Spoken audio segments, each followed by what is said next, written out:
Home chef recipes తెలుగులో జలుబు దగ్గుకి ఒక మంచి హోమ్ రెమెడీ, జుట్టు రాలకుండా తెల్ల జుట్టు రాకుండా డాండ్రఫ్ లేకుండా ఉండడానికి ఒక మంచి హెయిర్ ఆయిల్, అలాగే మన వంటింట్లో ఉండే పదార్థాలతోనే స్కిన్ వైట్నింగ్ స్క్రబ్ని ఎలా తయారు చేసుకోవచ్చో చూసేద్దాం. ముందుగా మన అమ్మమ్మల కాలం నుంచి జలుబు దగ్గుకి ఇంట్లోనే సింపుల్గా తయారు చేసుకునే ఒక మెడిసిన్ని ఇప్పుడు చూద్దాం. దీన్ని మనం ముద్ద కర్పూరం లేదా గడ్డ కర్పూరం అంటాము. మామూలుగా ముందైతే మనం దేవునికి హారతి ఇవ్వడానికి వాడేవాళ్ళం. ఇప్పుడు చిన్న చిన్న బిళ్ళల్లాగా వస్తుంది. ఈ ముద్ద కర్పూరాన్ని మనం స్టోర్ చేసుకోవడానికి కొంచెం మిరియాలు వేసుకుని ఒక డబ్బాలో స్టోర్ చేసుకుంటే తొందరగా కరిగిపోకుండా ఉంటుంది. ఈ ముద్ద కర్పూరాన్ని ఈ విధంగా 2 బఠానీ గింజలంత సైజులో తీసుకుని ఒక గిన్నెలో బాగా నలిపి వేసుకోవాలి.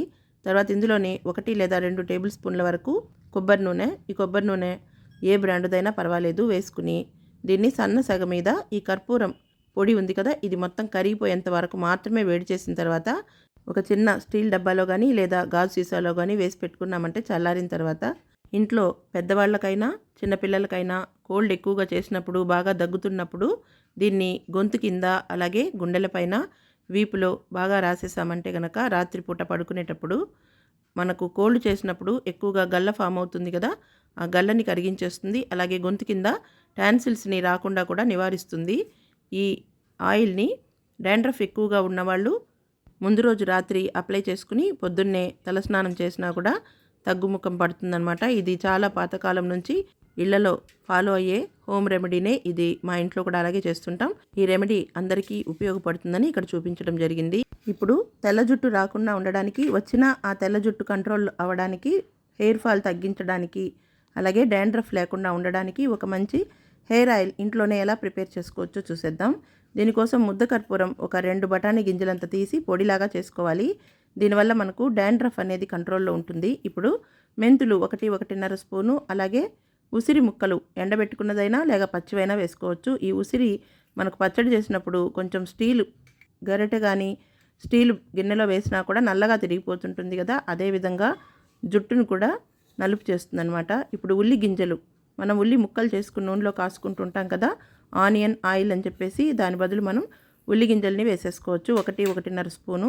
ఒకవేళ ఉల్లి గింజలు లేకపోతే ఒక 2 స్పూన్ల వరకు సన్నగా తరిగిన ఉల్లిపాయ ముక్కల్ని వేసుకోవచ్చు. ఇప్పుడు మన దగ్గర ఉన్న అవైలబిలిటీని బట్టి ఒక 10 కరివేపాకు ఆరబెట్టుకున్నది, అలాగే 1 లేదా 2 మందారం ఆకులు కానీ మందారం పువ్వులు కానీ ఆరబెట్టుకున్నది వేసుకుని ఇది మునిగేటట్లు మాత్రమే కొబ్బరి నూనెని వేసుకుందాం. 2-3 టేబుల్ స్పూన్లు. చాలామంది ఏవైనా ఈ విధంగా కొన్ని దినుసుల్ని ఆరోగ్యం కోసం నూనెలో వేసి కాచి వడబోసుకుని తలకి పెట్టుకుంటూ ఉంటారు. అలా మొత్తం కొబ్బరి నూనెని కాచేయటం వల్ల అందులో ఉన్న వాల్యూస్ అన్నీ పోయి జుట్టుకి పోషణ అందుతుందో లేదో అనే డౌట్ ఉంటుంది కదా, అందువల్ల మనం కొంచెం కొబ్బరి నూనెలో ఇవన్నీ కాచుకున్న తర్వాత పచ్చి నూనెని ఇందులో కలుపుకున్నామంటే దీనిలో ఉన్న అన్ని గుణాలు నూనెలోకి వస్తుంది.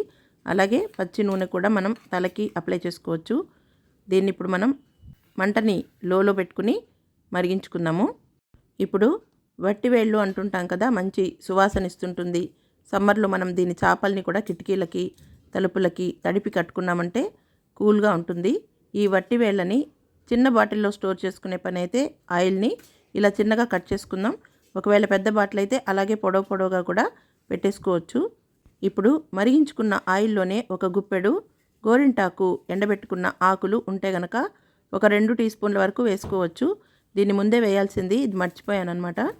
మీరు మరిగించుకునే ముందైనా వేసుకోవచ్చు, లేదా ఈ ఆకుల్ని అలాగే వేసి బాగా కలుపుకుని వదిలేసినా కూడా పర్వాలేదు. ఎందుకంటే మనం గోరింటాకు పొడిని తలకి పచ్చిగానే పెట్టినా కూడా నల్లగా తిరుగుతుంటుంది కదా, కాబట్టి అలాగే అయినా వదలొచ్చు, లేదా ఇలా ఒక అర నిమిషం పాటు మరిగించి చల్లవరుచుకున్న తర్వాత కూడా పెట్టుకోవచ్చు అనమాట. ఇప్పుడు గోరింటాకు కూడా వేసుకున్న తర్వాత ఒకసారి బాగా కలిపి ఆరనిద్దాము. ఈ లోపల మనం బాటిల్లోకి ఇందాక ముక్కలుగా కట్ చేసుకున్న ఈ వట్టివేర్లన్నింటినీ కూడా వేసేసుకుని ఇందులో ఒక అర స్పూన్ వరకు క్యాస్టర్ ఆయిల్ అంటారు కదా, ఆముదము, ఈ ఆముదాన్ని వేసుకుందాము. పూర్వకాలంలో అయితే ఆముదాన్నే తలంతటికి కూడా అప్లై చేసుకునేవాళ్ళు. అందువల్ల మాడ్ అనేది వేడెక్కకుండా ఉండేది. దానివల్ల జుట్టు ఎంత ఏజ్ వచ్చినా కూడా నల్లగానే ఉండేది. ఒక ఏజ్ వస్తే మాత్రమే తెల్లబడేదన్నమాట. కానీ ఇప్పుడైతే హెయిర్ ఫాల్ ఎక్కువగా ఉంది. చిన్నపిల్లల నుంచి పెద్దవాళ్ళ వరకు అందరికీ తెల్ల జుట్టు కూడా వచ్చేస్తుంది. కాబట్టి మనం ఇప్పుడైతే ఆముదాన్ని తలంతటికి ఎవరు పెట్టుకోవట్లేదు. కానీ ఈ విధంగా కనీసం ఒక అర స్పూన్ అయినా యాడ్ చేసుకున్నామంటే మాడుకి చల్లబరుస్తుందన్నమాట. ఈ ఆముదం కూడా వేసుకున్న తర్వాత మరిగించుకున్న ఈ నూనెను బాగా చల్లబరుచుకుని ఈ అన్ని దినుసులతో పాటు వడపోసుకోకుండానే బాటిల్లో నింపేసుకోవాలి. ఎందుకంటే వడపోసుకున్నామంటే అందులో ఉన్న ఈ నలుపెక్కే గుణం ఉంటుంది కదా మనకు ఉసిరి ముక్కల్లో, అదంతా కూడా రాదనమాట. అందువల్ల అలాగే పెట్టేసి బాగా స్పూన్ తోటి నొక్కేసిన తర్వాత మిగతా సగం వరకు మరిగించని పచ్చి కొబ్బరి నూనె ఇందులో కలుపుకుని స్టోర్ చేసి పెట్టుకుంటే ప్రతిరోజు పెట్టుకోవచ్చు, లేదా తలస్నానానికి ఒక గంట ముందైనా లేదా ముందు రోజైనా అప్లై చేసుకోవచ్చు. ఇందులో ఉన్న మెంతులు, ఉసిరి ముక్కలు, ఈ ఉల్లిగింజలు ఇవన్నీ కూడా మాడుని చల్లబరిచే పదార్థాలే ఉంటాయి. అలాగే కర్పూరం డాండ్రఫ్ రాకుండా చూస్తుంది. మెంతుల్లో కూడా డాండ్రఫ్ రాకుండా చూసే గుణం ఉందన్నమాట. అలాగే వట్టివేర్లు సువాసనతో పాటు ఈ సమ్మర్లో మాడుకి చల్లదనాన్ని ఇస్తుంది. ఇప్పుడు వంటింట్లో ఉండే పదార్థాలతోనే స్కిన్ వైట్నింగ్ అలాగే స్క్రబ్ని ఎలా తయారు చేసుకోవచ్చో చూసేద్దాం. ముందుగా 1 నుంచి 2 టీ స్పూన్ల వరకు పంచదార తీసుకుని అందులోనే అర స్పూన్ నుంచి 1 స్పూన్ వరకు తేనె కలుపుకుందాము. తేనెలో మనకి స్కిన్ని వైట్నింగ్ చేసే గుణం ఉంటుందన్నమాట. అర స్పూన్ అయినా వేసుకోవచ్చు, 1 స్పూన్ అయినా వేసుకోవచ్చు. ఇక్కడ నేను ఒక అర స్పూనే వేసుకుంటున్నాను అనమాట. మరింత ఎక్కువ ఎఫెక్ట్ కావాలనుకుంటే 1 స్పూన్ కూడా వేసుకోవచ్చు. తర్వాత నిమ్మరసాన్ని 1 స్పూను లేదా అర స్పూను. కొంతమందికి అలర్జీ వస్తుంటుంది, ఈ నిమ్మరసం పడకపోతుంటుంది అనమాట. అలాంటి వాళ్ళు దీన్ని అవాయిడ్ చేయొచ్చు. మనం పంచదారలో తేనె మాత్రమే కలుపుకుని కూడా వాడుకోవచ్చు. ఒకవేళ పడేటట్లయితే మాత్రం ఈ నిమ్మరసాన్ని వేసుకుందాము. దీని బదులు పసుపును కూడా యాడ్ చేసుకోవచ్చు అనమాట, నిమ్మరసం పడని వాళ్ళు.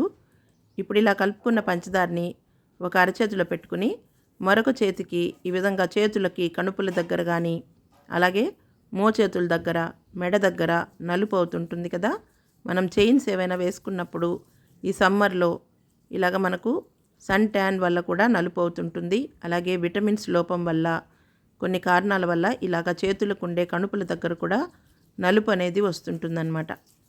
దీన్ని మనం ఇలా రబ్ చేసుకోవటం వల్ల నెమ్మదిగా పూర్తిగా ఈ నలుపు అనేది పోతుందన్నమాట.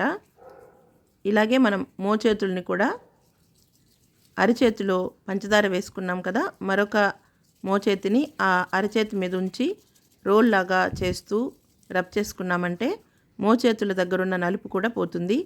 అదేవిధంగా మెడ దగ్గరున్న నలుపుని కూడా దీన్ని బాగా ఇలా రబ్ చేసుకోవటం వల్ల రాను రాను తగ్గుముఖం పడుతుందన్నమాట.